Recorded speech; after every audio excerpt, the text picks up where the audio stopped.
Hey everyone, welcome to Don't Write Controllers Like Charlie Don't Does. I am Nick Young from Isovalent at Cisco. And I'm here to talk to you today about writing controllers and how it's a bit trickier than you might think. Okay, so first up, who am I to talk about this? Like I said, I'm Nick Young, but I started looking into CRDs in early 2017 when they were still called third-party resources. I was involved in building out Contour's HTTP proxy CRD that replaced its ingress route CRD. So I've done a couple of real-life redesigns. I've been involved in Gateway API since its inception in 2018, which is delivered purely using CRDs. So I've done lots of CRD stuff. I've done lots of CRD design. And most importantly, I built lots of controllers to do the same thing, and I've screwed it up plenty of times, right? So don't feel bad if you screw this stuff up. It's actually surprisingly difficult, okay? So today's agenda. We're going to walk through some CRD controller antipatterns using Charlie Don't as our straw man. You can see from the name, I chose the names, so it's got CRD in it. I want to give you some tips on how to avoid them, how not to make the mistakes I have. Have a look at some of the frameworks available that make some of this stuff a lot easier, and give you some tips about what not to do with them, again, based on stuff that I have done. Okay, so why Charlie Don't? Well, you can thank The Simpsons for that. I love The Simpsons. This particular episode was Bart Got a Knife, and they gave him this helpful book with Don't Do What Donnie Don't Does.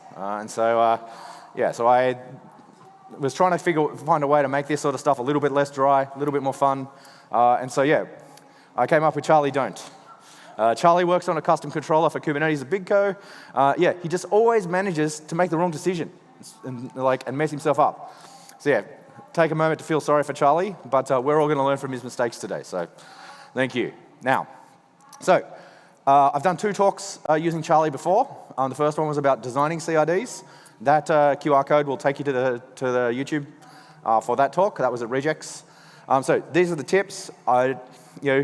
Stuff like reading the API Bibles, thinking about how your users will use the CRD, using status, avoiding certain types of values. All of this stuff is really helpful when you're doing this. And the reason for a lot of those rules is actually about making API changes. So when you're making API changes, it's really important to handle them correctly so that you can have your users make their API changes, where you can make your API changes in a way that doesn't screw over your users. Okay.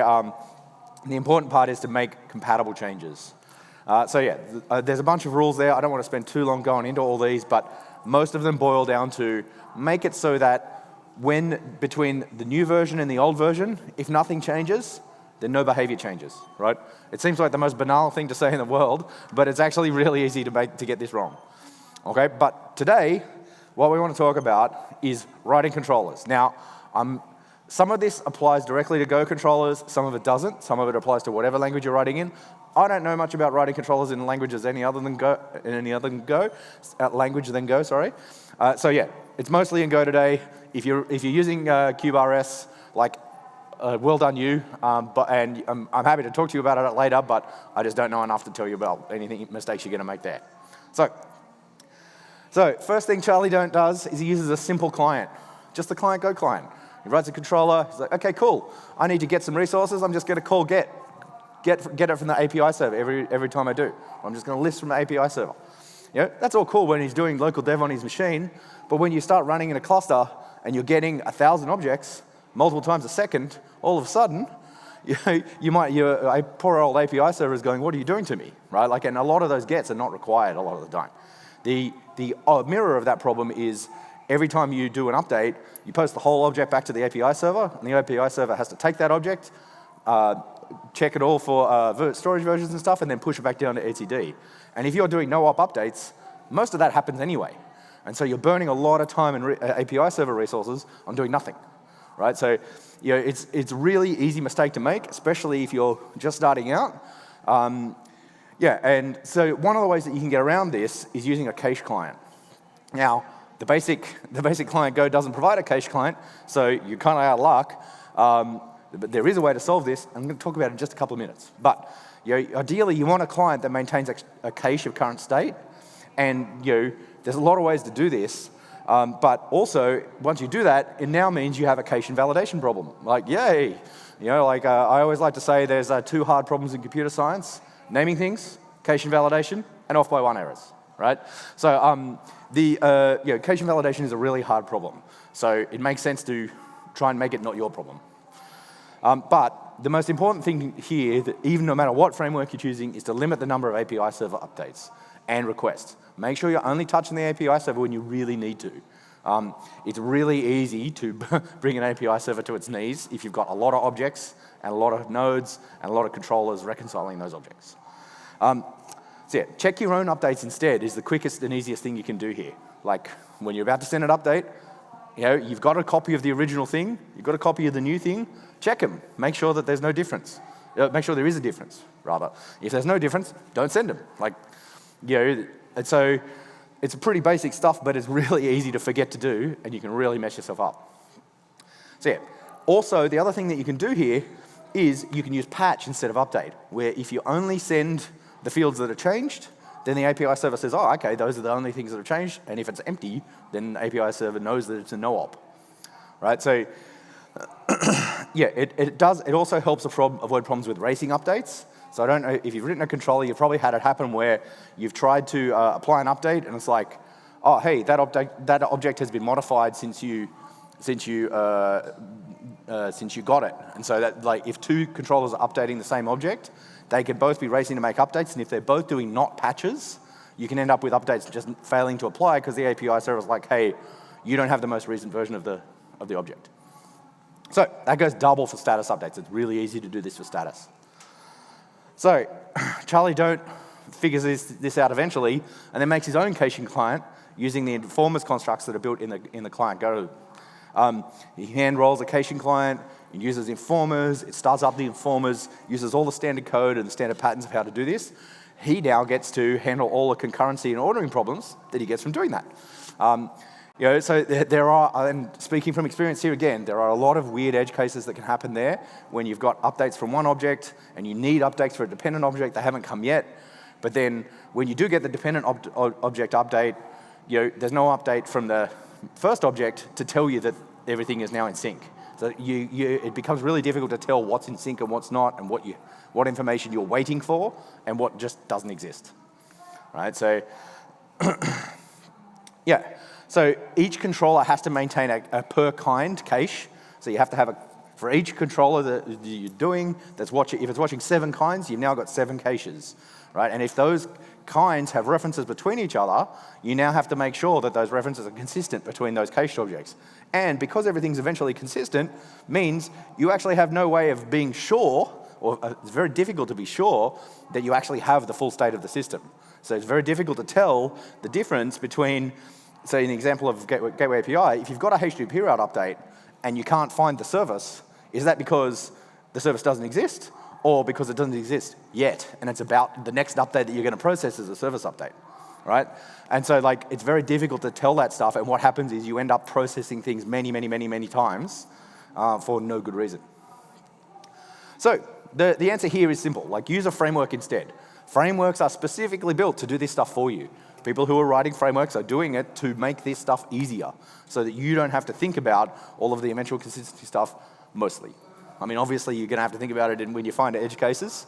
But yeah, so you're looking for something that watches resources and maintains the current state of them for you, something that allows you to do things when particular sets of objects change, and ideally something that helps with coalescing writes back to the API server so that you're not needing to spend as much time checking your writes against each other.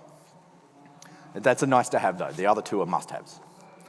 So there are 3 frameworks I know of. There's probably other ones, but these are the ones that I've either heard of or used. So KRT, StateDB, and controller-runtime. Now KRT is written by John Howard as an experimental refactoring of Istio. It's used in some experimental stuff in Istio, and it's also used in Kgateway.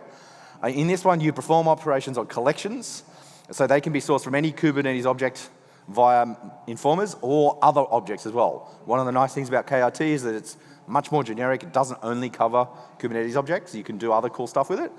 But the key part is that when you define them, you also set a bunch of relevant fetch functions, which are kind of fetching objects from the collection based on some set of criteria.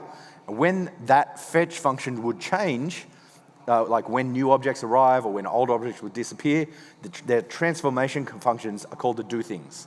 Those things are usually output a bunch of other objects that you then feed into something else that then turns them in, that then takes actions on them. So I think it's a very interesting approach that's still under active development. For me, I'm kind of used to some of the other approaches, so there was a bit of a cognitive overhead, to sort of process exactly how this would work. I had to look at some examples, but I think it's pretty neat. Another one is StateDB. I'm more familiar with this because I work on Cilium. Cilium's divided into two parts, an operator and an agent. In the operator, we use controller-runtime, which is the next framework, and StateDB, which is used in the agent. Now, StateDB is a in-memory radix tree database for Go that supports cross-table write transactions and, most importantly, watch channels that close when that part of the radix tree is updated. So what that gets you is you can basically, it lets you set up a table that stores all of the records of a particular kind, and when that table gets updated, you can do stuff. And so table being updated means a row being added, a row being removed, so an object being added or removed or updated. And so those update or delete operations, they're executed when those things happen. So it lets you treat a collection of Kubernetes objects like a database, like rows in a database. And it's also still pretty new. We've moved some things over. It does make some things really easy. Some things it doesn't, like gateway API processing, where you've got a lot of related tables, you start having to treat it a lot more like an old-fashioned relational database with all of the sort of cognitive overhead and problems that entails. But that doesn't mean not to do it. It's just, that's one of the reasons why we don't use it in the other part, the operator, which uses controller-runtime. Now, controller-runtime is included as part of the KubeBuilder controller tool set, and that KubeBuilder project is actually part of upstream Kubernetes. This one uses a really neat reconcile pattern with a key-based lookup on top of a caching Kubernetes client that has exactly the same APO as the base client Go version. So the nice part about this is the controller-runtime watches are set up so that they maintain a cache for you, and you get list update in that cache the same as you would with the vanilla client. So it's very easy to move code that uses the vanilla client over to use controller-runtime, which is really nice. The reconcile pattern works like this. So you've got a controller that runs Go routines that actually does the watching and updates the local caches. And then each controller has one main resource that it reconciles. So when stuff happens, a reconcile request is returned, and then it triggers the reconcile function. So this is just an interface in Go terms. And that reconcile function does whatever you want it to do. Now that can also be go and look up the state of other objects in the caches and take actions. One of the really nice things about this, though, is that you're watching one main kind, but you can also say, I am interested in when changes to this main kind happen, we'll reconcile that main kind, and your reconcile function gets the name and namespace of an object that's changed. So then you go off and you get the object and you see if it's been deleted or updated or created.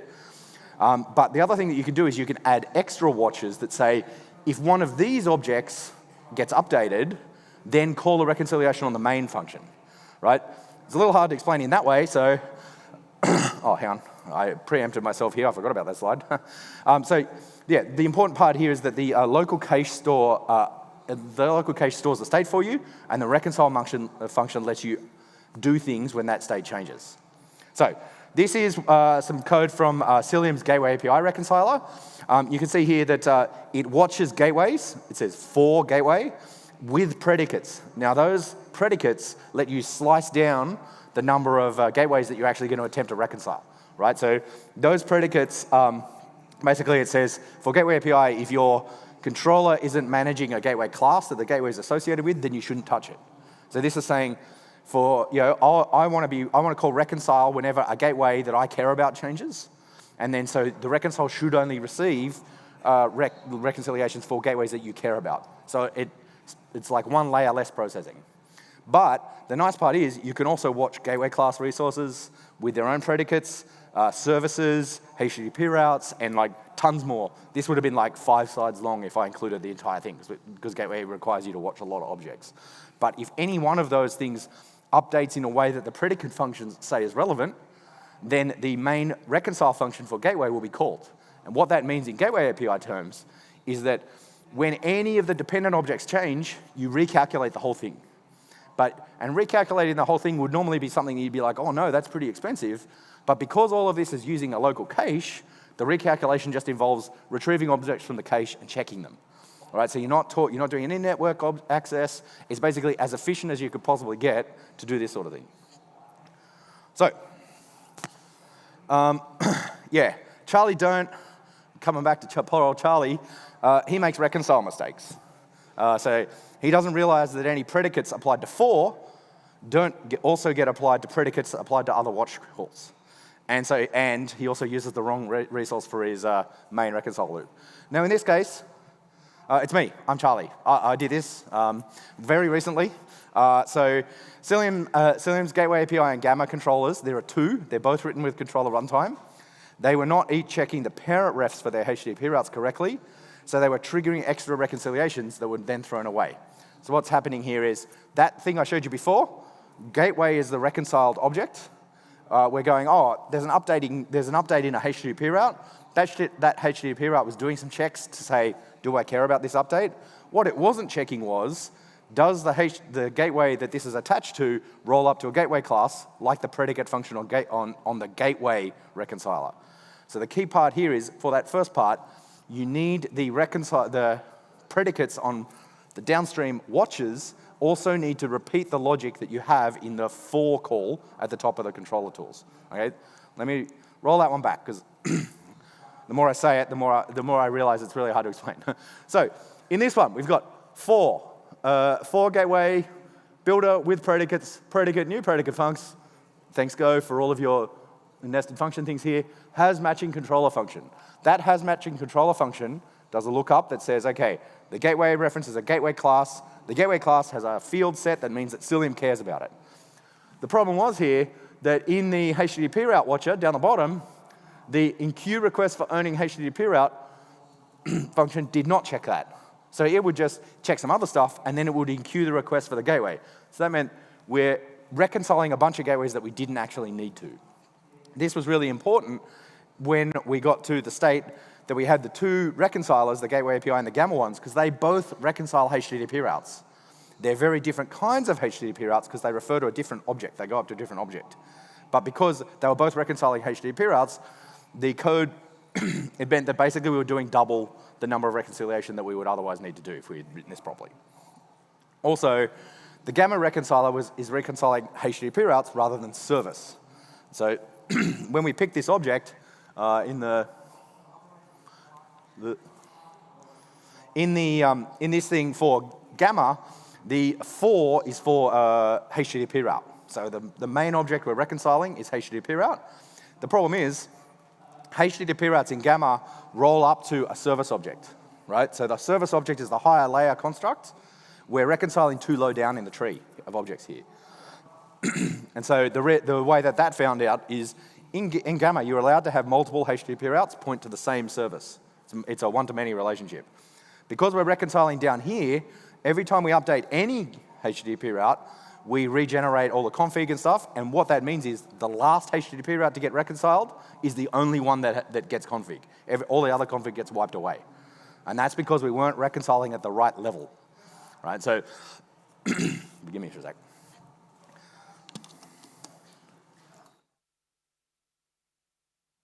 So it's critical to make sure you're reconciling the right object. And so you really need to understand the design of your system of CRDs to do this. Top tip, if you are writing a Gateway API controller, reconcile gateways. Don't that should be your main thing that you're watching. Okay. Wow, I've gone a bit faster than I thought I would. There's going to be plenty of time for questions. I hope there will be.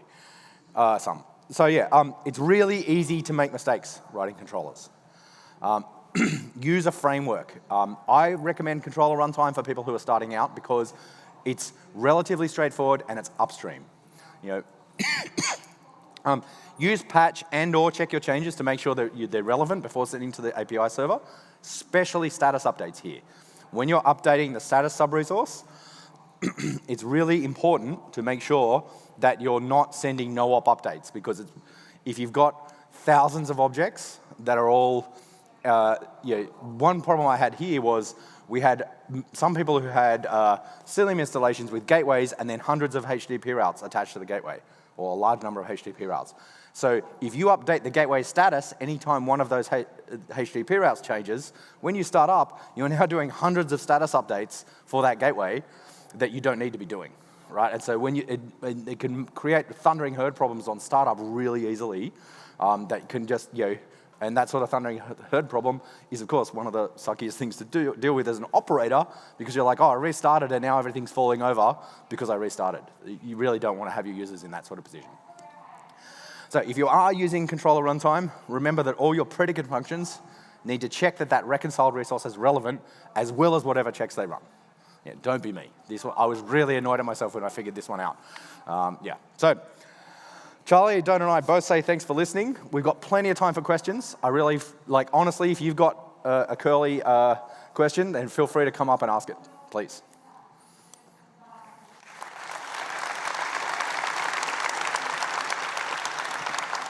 Awesome, hit me.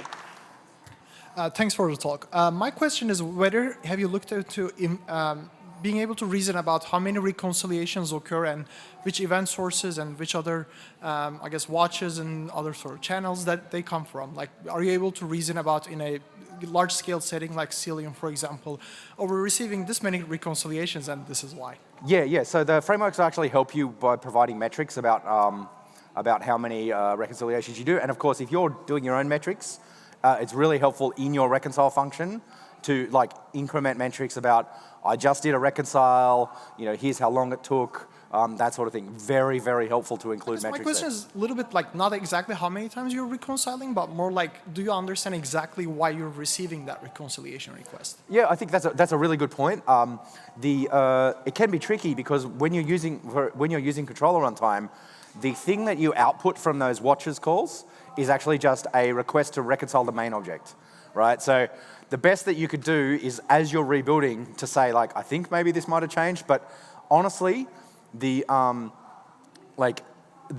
lot of the time, the amount of value you extract out of that is going to be much less than the problems that you're going to build for yourself by trying to keep, I would strongly recommend, don't keep a before and after state when you're doing that. Just rebuild the state of the world every time you get a reconcile request, because that is the most efficient way to make sure you're sort of getting everything correct. Trying to keep track of things, you have to keep track of did this exist before? Is it new? Has it been deleted? Tombstoning things, all that sort of thing. So yeah, I really strongly recommend rebuild the state of the world in your reconcile functions. Thank you. Excellent. Hi. Hi. Just a question about how would you structure an operator in general. I have just started my first approach and decided to make something with multiple threads, and because to have some easy state sharing to monitor multiple resources. Is this a good approach, or should I better switch to something more like a single thread in each container? So the nice part, one of the reasons that controller runtime uses that reconcile approach is that each reconcile operation is relatively orthogonal, because they're all for the same type of object, so you can do multiple ones kind of at once, and as long as each is idempotent and rebuilds the state of the world, then it doesn't matter. So then you can go wide in terms of multiple threads, much easier. I think the thing you got to be careful about if you're going wide and doing lots of threads is consistency and making sure that whatever is, so because at the end, whatever you're outputting from that ends up in a consistent state, right?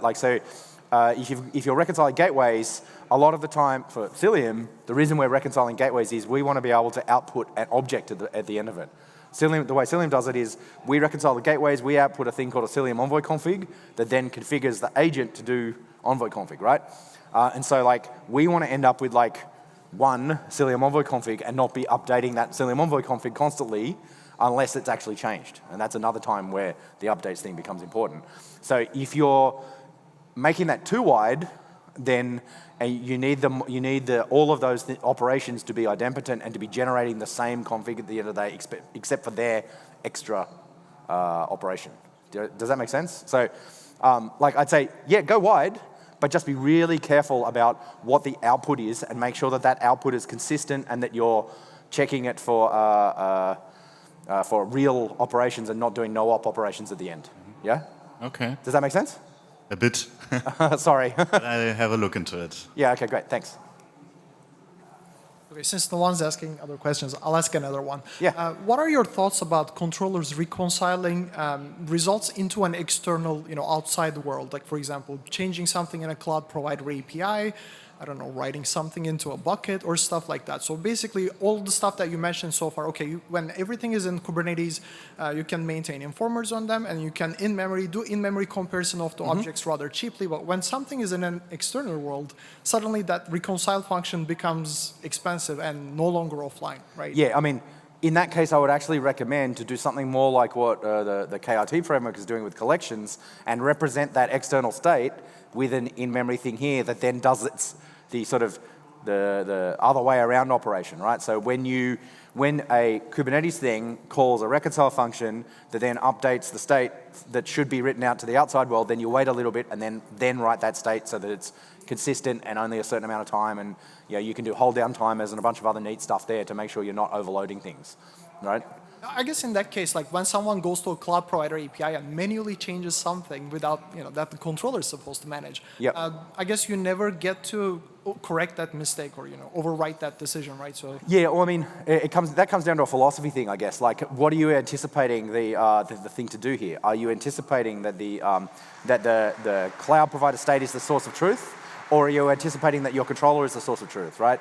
If you want to be able to take changes and synchronize them into your controller, then it's a much harder problem than if you say, okay, whatever's happening in the controller is the answer, and we want to just take whatever is in the controller and push it out to the outside world. And if someone changes it, too bad, your changes got lost, right? Like, I would probably argue that most of the time you want that. Like, it's going to be weird that not often that you're going to want to persist like manually made changes. It's better if you've got a reconciled system for the reconciliation-based system to completely reflect the state of the world and to push reconciled state as far as possible out. yeah, makes sense. Thank you. Yeah, excellent. Thanks very much. Any other questions? Very welcomed. Sorry for burning through that a bit quicker than I thought it would. In practice, I must have talked slower or something. Oh, great. Excellent. Hit me. Thanks a lot for the call. So my question is a bit of a tangent, but how do you test your operator before deploying it to production? It's more like a... So this is actually a really good question. One of the things that we try and do is, so for Cilium, the Cilium operator, this is actually relatively straightforward because the answer really depends on what your outputs are. Like for us, our output is a Kubernetes object. So we can test that the in-memory representation of the Kubernetes object matches what it should be. So you're testing that the inputs you have control over match the output you have control over, right? So very easy to do. There's no mocking required. You just basically say, here's the inputs, run the function. Here's what I expect to be the output. If you are testing things that are that require pushing out to other APIs like that I just mentioned, then having some sort of in-memory representation of that state is the only real way to be able to test. Otherwise, you're going to have to mock the AWS API or something and jump through a bunch of hoops. Definitely doable, but way more work than just having some in-memory states. So yeah, generally the method I recommend people do for complicated controllers is to use a sort of, it's like a descendant of the model view controller kind of thing, where you've got an ingestion layer, a data model, and a sort of translation layer that takes the data model. The data model is like a pretty generic representation of your problem domain. The ingestion layer lets you take config from Kubernetes or wherever, put it into your data model, and then your data model, the translation layer, takes the data model and turns it into whatever form you need. And so that means that testing, you can take various ingestion things, run them through the thing into the model, and test the step that's ingestion into model, and then you can test the step that's model into translated version as a separate step. Yeah? So you're not testing that in one go, you've got two spots where you can test that. Yeah? Thank you. Yeah, no problems.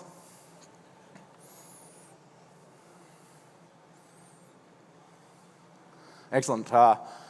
We do have plenty more time, so if anyone wants to come and see me afterwards, feel free. Do we have another question? Excellent. Yeah, Hit me. I have one question. So Yeah. we use content hashing, so we get the objects check the hash. Great method, yeah. Yeah. So we do like no patch operations because we don't get the diff.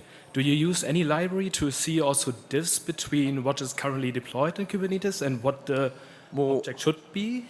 Yeah, so I think that's that's an interesting, that's sort of a downside of using like the hash method is that you're not retrieving the original state of the object. One of the nice things about the way the controller runtime does things is that the controller runtime maintains a cache of like what it believes is the latest state of the object. And so that you can be pretty confident will be updated, like is either updated now or will be updated real soon. And so like that's a good way to make sure that you have the actual object. And then the other thing I would recommend is try to make it so that you're not caring about the diff of the objects, right? Like ideally, what you're doing here is you're taking the set of objects that you care about and you're doing something with them to build that model that I talked about, and then that model just goes and gets translated. It doesn't matter if that model is different to before or not, right? Like except at the time when you actually send the translation off to Kubernetes. Yeah, so like the more you can do that, the more you can delay that step of where you have to look at something that is currently in Kubernetes and compare what you're going to send, what you're going to update, the better off you are. Does that make sense? Yeah, makes sense. Okay. Excellent. Thank you. Thanks very much.